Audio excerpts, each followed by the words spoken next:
സങ്കീർത്തനക്കാരൻ നമ്മൾ ഓർമ്മിപ്പിക്കുന്ന യഹോവ വീട് പണിയാതിരുന്നാൽ പണിയുന്ന വർദ്ധനത്ത് കാണിക്കുന്നു. യഹോവ പട്ടണം കാക്കാതിരുന്നാൽ കാവൽക്കാരൻ പ്രഖ്യാപിക്കുന്നു.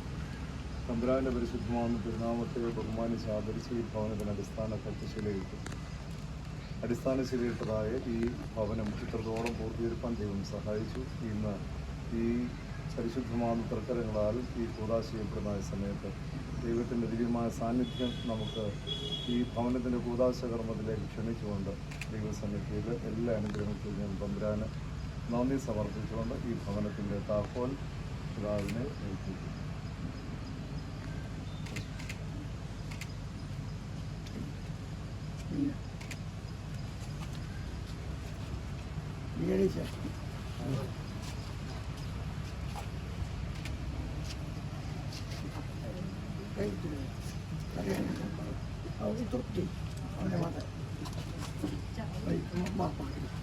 എന്നിട്ട്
അതേപറ്റി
ഒരുപാട് പണം തന്ന കുറയോ ദൈവത്തെ സ്തുതിക്കാം.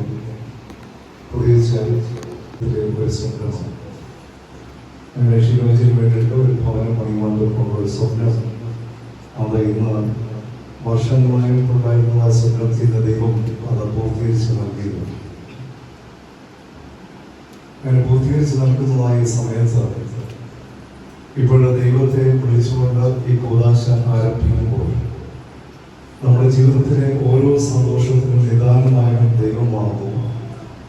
ദൈവം തന്നതാണ് ഈ ഭവനമെന്നും ദൈവം തന്നതായ ദാനങ്ങൾ കൊണ്ടാണ് ഈ ഭവനത്തെ പൂർത്തീകരിച്ചത് എന്നും ദൈവസന്നിധിയിൽ നമ്മൾ ഏറ്റുപറയുന്നതാണ് ഈ ഭവനത്തിന്റെ കൂദാശ കർമ്മം ഇപ്പോൾ നമ്മൾ നിർവഹിക്കുകയാണ് ചെയ്യുന്നത്. പട്ടക്കാരിൽ കൂടെ ഈ കൂദാശ കർമ്മം നിർവഹിക്കപ്പെടുമ്പോൾ ഇത് പ്രാർത്ഥിക്കുവാൻ ഇപ്പോൾ നിൽക്കുന്നതായ നിങ്ങളുടെ സാന്നിധ്യവുമാണ് ഈ കൂദാശ അനുഗ്രഹമായി തീരുന്നത്. അത് നമ്മൾ ഒന്നിച്ച് പരിശുദ്ധമാം ദൈവത്തെ വിളിച്ചപേക്ഷിച്ച് ഈ ഭവനത്തിന്റെ കൂദാശ കർമ്മം നിർവഹിക്കുവാൻ നമ്മൾ പോകുന്നു. അതിനാൽ ഓരോ ഭവനത്തെ സംബന്ധിച്ചും ഇത് നമ്മൾ വായിച്ചു കേൾക്കുന്നത് അവൻ വീട് വിട്ട് ഇറങ്ങിപ്പോയി എന്ന് കേൾക്കാം. കാരണം വീട്ടിൽ ലഭിക്കേണ്ട സമാധാനം കിട്ടാതെ വരുമ്പോഴാണ് അനേകം ആളുകൾ വീട് വിട്ടു പോകുന്നത്. എന്നാൽ 4 മണിക്ക് ഒരു പുതിയ സ്കൂൾ വിട്ടാൽ അവൻ ഏറെ സന്തോഷത്തോട് ഓടി വരുന്നത് വീട്ടിലേക്കാണ്. കാരണം ആ വീട് അവനേറെ സന്തോഷവും സമാധാനവും നൽകുന്നതാണ്. വളരെ പ്രശസ്തനായ എഴുത്തുകാരനാണ് ഖലീൽ ജിബ്രാൻ. അദ്ദേഹം പറയുന്നു, എല്ലാ വീടുകളും ഭവനമാവണം എന്ന് നിർബന്ധമില്ല. വീട് കല്ല്, കമ്പി, സിമന്റ് ഇതുകൾ കൊണ്ടൊക്കെ നിർമ്മിക്കാം. എന്നാൽ ഒരു വീട് ഭവനമാവണമെങ്കിൽ ദൈവത്തിന്റെ ദിവ്യമായ സാന്നിധ്യം വേണം. മാംസളമായ സ്നേഹമായ ഹൃദയം അവിടെ ഉണ്ടാവും. എങ്കിൽ മാത്രമേ ഓരോ ഭവനവും ദൈവത്തിന്റെ ഭവനമായി, ഓരോ വീടും ദൈവത്തിന്റെ ഭവനമായി തീരുകയുള്ളൂ. കർത്താവായ യേശു മിശിഹ ഒരു ഭവനത്തിലേക്ക് പ്രവേശിക്കുന്നത് ഇന്ന് എവിടെയെങ്കിലും വായിക്കുമ്പോൾ കേൾക്കാം. ആ ഭവനം എന്ന് പറയുന്നത് എല്ലാവരും വെറുക്കപ്പെട്ട ഒരു മനുഷ്യന്റെ ഭവനമാണ്. ആ ഭവനത്തിലേക്ക് കർത്താവ് പ്രവേശിക്കുമ്പോൾ പറയുകയാണ്, Zacchaeus make haste and come down. സഖായെ, നീ വേഗത്തിൽ ഇറങ്ങി വരിക, ഇന്ന് എനിക്ക് നിന്റെ വീട്ടിൽ പാർക്കേണ്ടിയിരിക്കും. നമ്മുടെ ഓരോ ഭവനങ്ങളും ദൈവം ആഗ്രഹിക്കണം, എനിക്ക് ഈ വീട്ടിൽ പാർക്കണമെന്ന്. അങ്ങനെ ദൈവം ആഗ്രഹിക്കുന്ന ഒരു ഭവനമായി ഈ ഭവനത്തെ ആക്കുക എന്നുള്ളതാണ് നമ്മുടെ ഭവനത്തിന്റെ ലക്ഷ്യം.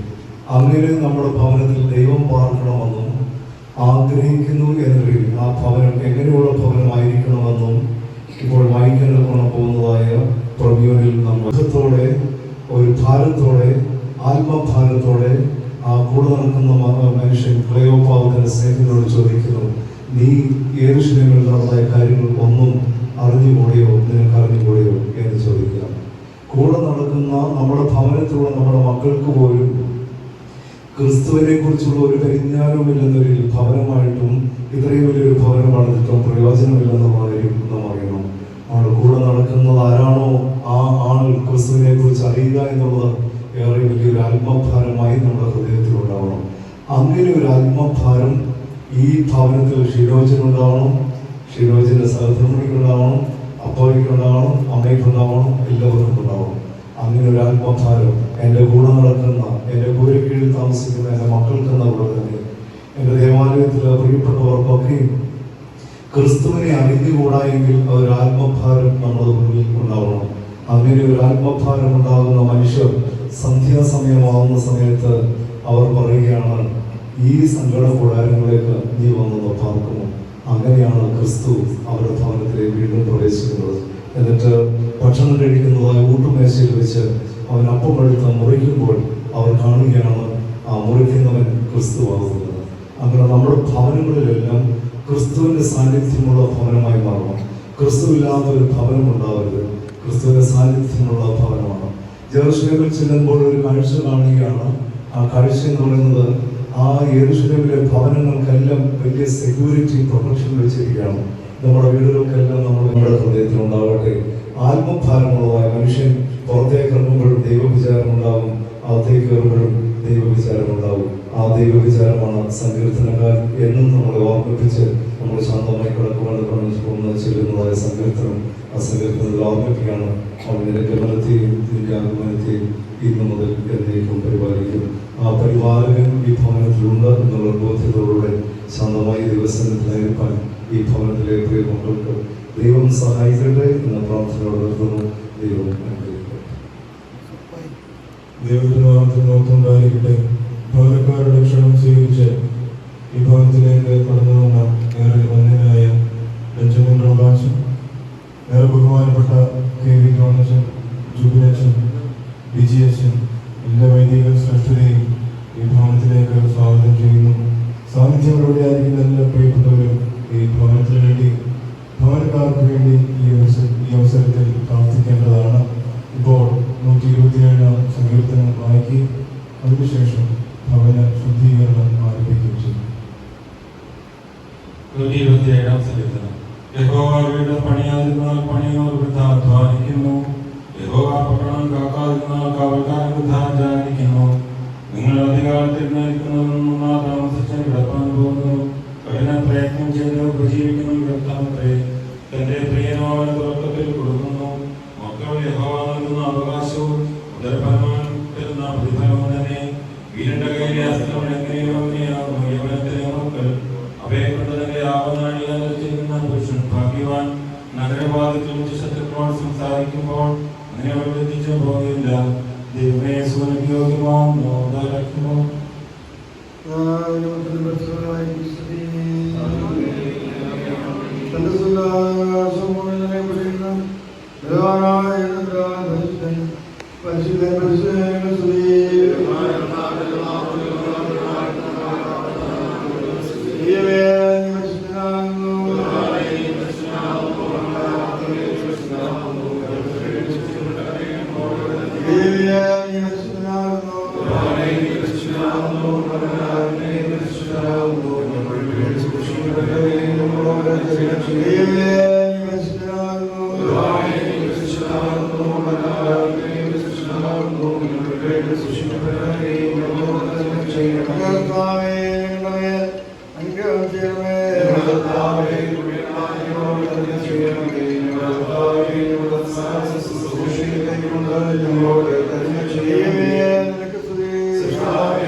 ഇതിലുള്ള സ്ഥലത്തെയും അനുഗ്രഹിക്കണമേ.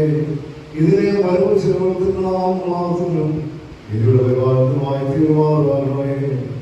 അങ്ങനെയുള്ള സ്ഥലങ്ങളാൽ അനുഗ്രഹങ്ങളാൽ ഈ ഭാഷയെ ഏർപ്പെടുത്തി ഇതിൽ വസ്തുവാക്കണമേ. ഐശ്വര്യങ്ങളും മനസ്സിലാക്കുന്നു പ്രതിപ്പെടുവാൻ പാതകളെന്നെ കാട്ടിടുക. ചെറുവഴികൾ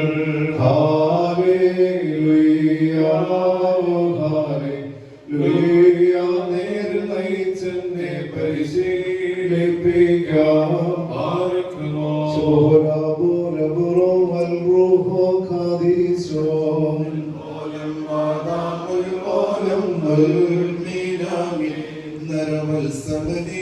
ജലനിധിയിൽ നിധിയോരായ വീണ്ടവനെ ദുരിതമഹാജലനിധി അതിൽ നിന്ന് അടിയായി വീണ്ടിടേണം. സ്തോമൻകാലോസ്